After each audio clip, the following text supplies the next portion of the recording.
आप देख रहे हैं न्यूज़ 14 और मैं हूं सैयद नकी हसन। महाराष्ट्र में हो रही सांप्रदायिक हिंसा और एक समुदाय विशेष को निशाना बनाए जाने को लेकर एफएमएम और एपीसीआर द्वारा मुंबई प्रेस क्लब में एक प्रेस कॉन्फ्रेंस का आयोजन किया गया था, जिसमें हाल ही में महाराष्ट्र में सांप्रदायिक हिंसा की घटनाएं अकोला, अहमदनगर, कोल्हापुर और अब सातारा में हुई है, जो एक चिंता की बात है। प्रेस कॉन्फ्रेंस में एक विशेष समुदाय के पूजा स्थलों, घरों और दुकानों को निशाना बनाए जाने और क्षतिग्रस्त किए जाने पर चर्चा की गई।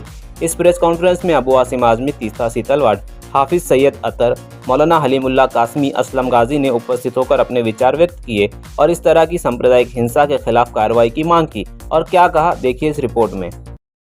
मैंने कहा ना कि बहुत आसान चारा मुझको मिला है कि मुसलमान को टारगेट करो, दलित को टारगेट करो और सत्ता में आ जाओ। क्रिश्चियन को भी टारगेट करो किया जा रहा है और महिला औरतों को भी इनको टारगेट करो, सत्ता में आ जाओ, काम कुछ मत करो।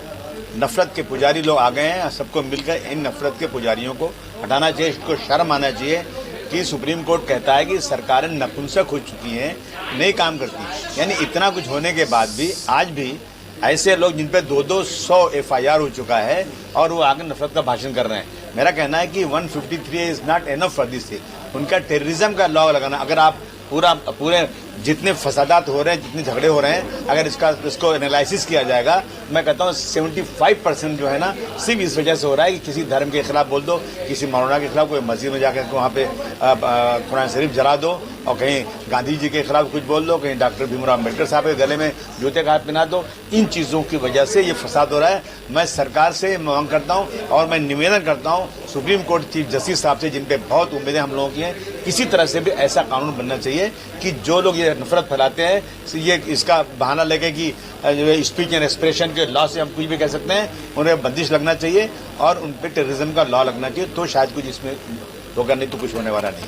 इसलिए तो कह रहे हैं ना, लॉ में चेंजिंग होना चाहिए, उन पर टेररिज्म जैसा लॉ लगना चाहिए और जो है ना, जनता को बाहर निकलना चाहिए। ये देश हमारा है, हमारे बाल बच्चे यहीं पलेंगे, हमें यही रहना है। इस देश के लिए सबने मिलकर कुर्बानी दी है। कुछ लोग आकर इस देश की गंगा जमुनी तहजीब को बर्बाद कर रहे हैं, रोज फसादात हो रहे हैं। अब देखिए, जैसे उन्होंने कहा कि बेचारा वो आदमी को मार दिया गया, उसका कत्ल हो गया, उसके बीवी बच्चों का क्या होगा, कौन पूछेगा, जिंदगी में उसको भुगतना पड़ेगा। ऐसे कितने केसेस हो रहे हैं और ये खुद ही क्रिएट कर रहे हैं, खुद ही पाकिस्तान जिंदाबाद बोलते हैं, खुद ही जो है हैक करवाते हैं और हैक करके जो चाहते डाल देते हैं। किसी पागल को पकड़ते हैं, उससे कहते हैं पाकिस्तान जिंदाबाद बोल दे, फिर मुसलमान का नाम लेते हैं। इस तरह की हरकतें जो देश में हो रही है ना, तो मैं समझता हूँ कि सरकारों से बिल्कुल मायूसी हो चुकी है।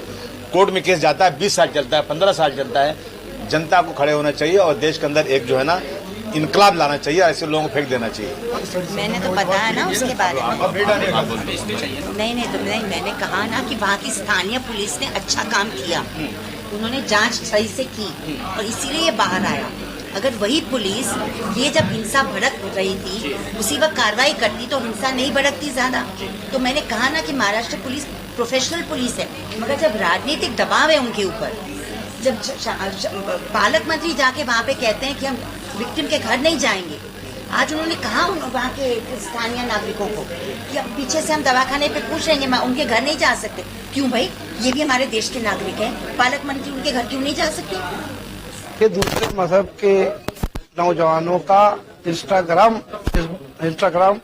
अकाउंट हैक करके अपनी खुद की धर्मों के जो तस्वीर है उसको गलत तरीके से दूसरे के अकाउंट पर भेज के आजकल दंगा कराया जा रहा है। और उसका जो ये चीजें जो चल रही थी पिछले 1 साल में हमने महाराष्ट्र में देखा कि किस तरह से अहमदनगर, अकोला, औरंगाबाद, कोल्हापुर, नासिक, भिवंडी और अनगिनत जगहों पे बहुत बड़े दंगे फसाद थे।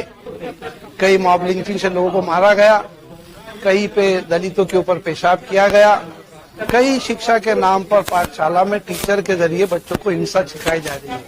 ये अनेक चीजें इस तरह से पूरे देश में हो रही है।